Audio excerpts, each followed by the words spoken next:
sambut cadangan itu. Baiklah, kita dah masuk ke segmen akhir. Tun Faizal, silakan Tun Faizal. Okey, Sami, saya nak pick up point Sami. Satu, demokrasi partisipasi.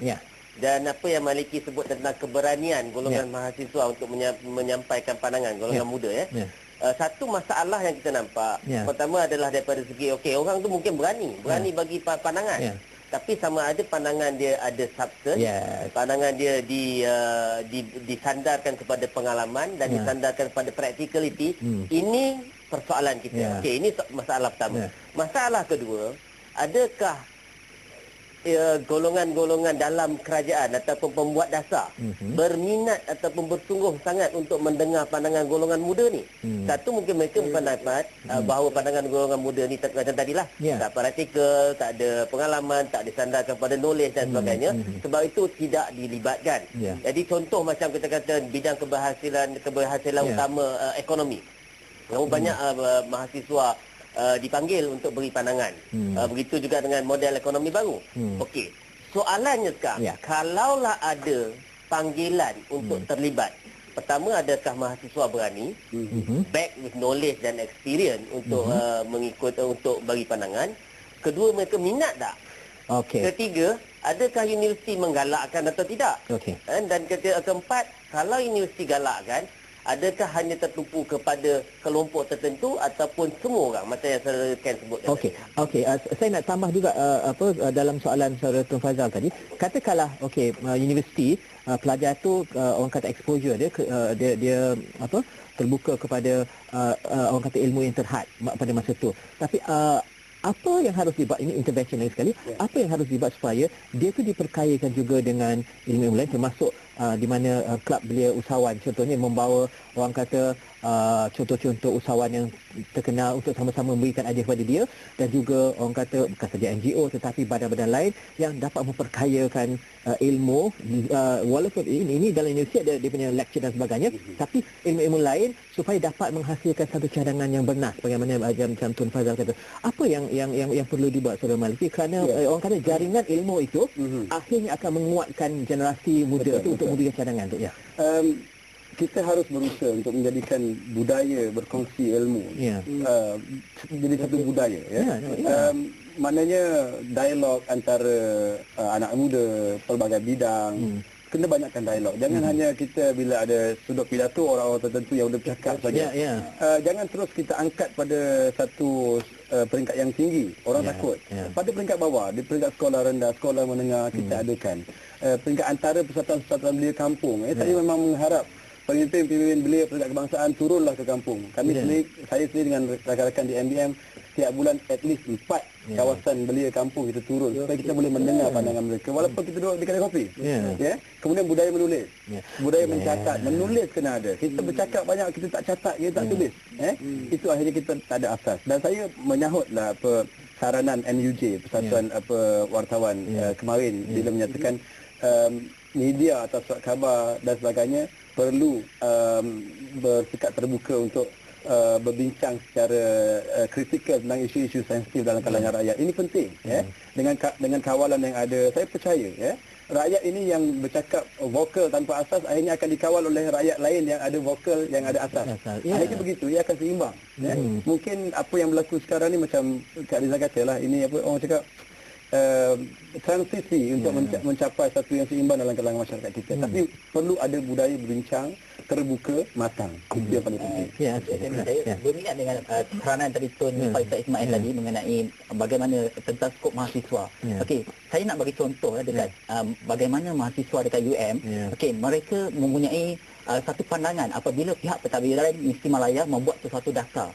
Okey, mahasiswa akan diberi peluang untuk menyatakan pandangan dan pendapat mereka tentang dasar yang dibawa oleh pihak pentadbiran universiti.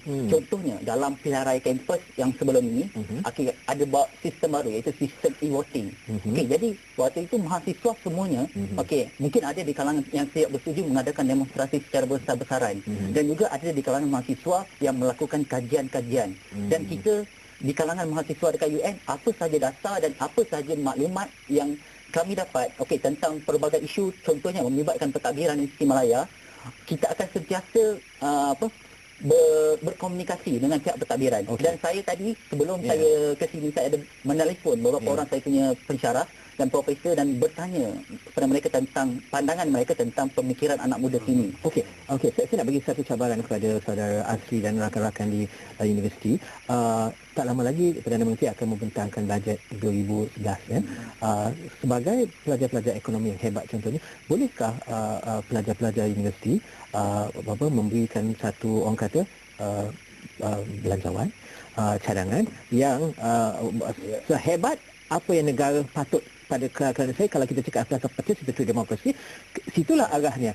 Ya, di mana di sini Perdana Menteri nak bagi satu budget speech, boleh tak golongan muda, belit dan sebagainya datang dengan, bukanlah kita panggil shadow budget ke apa kan, tapi kita kata cadangannya kami hebat, inilah sepatutnya dia, bagaimana FDI macam mana. Jadi itu yang kita masukkan, itulah dia maturity yang diperlukan. Perkara itu sebenarnya bagi saya berkenaan bagaimana pandangan mahasiswa tentang ekonomi.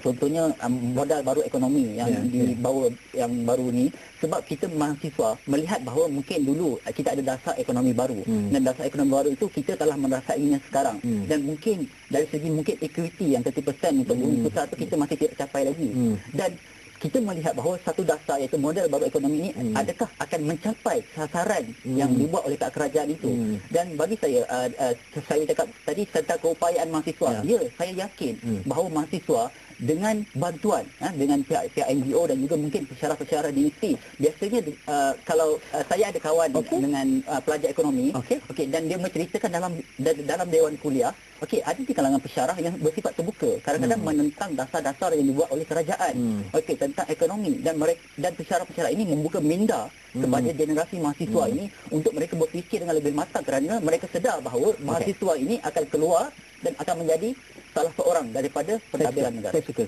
kerana kita ada 3 program khas yang kita akan bawa tak lama lagi sebenarnya pembentangan bajet. Sekiranya pelajar ini sudah bersedia, saya jemput untuk sama-sama bincang ini, kerana barulah kita tunjukkan mereka hebat. Jadi beritahu saya akan sediakan satu ruang khas dalam meja ini, seorang untuk wakil universiti untuk mencadangkan benda-benda. Ada berapa minit lagi tinggal, Ilian? Ada 2 minit lagi tengok. Saya bagi peluang pada Presiden Majlis Belia Malaysia untuk mengakhiri. Saya berharap apa yang kita bincangkan hari ini disambut oleh semua orang, khususnya anak muda. Dan lebih penting, saya pun mengambil kira sebenarnya anak muda ini menunggu ruang. Jadi pemegang dan pembentuk polisi juga harus melihatnya sebagai satu lonjakan harapan oleh anak-anak muda ini, supaya mereka diberi ruang dan peluang, peranan diberikan lebih, supaya dengan cara ini kita akan memberikan lebih banyak peluang, dan budaya berbincang secara matang ini akan kita semarakkan dalam kalangan masyarakat.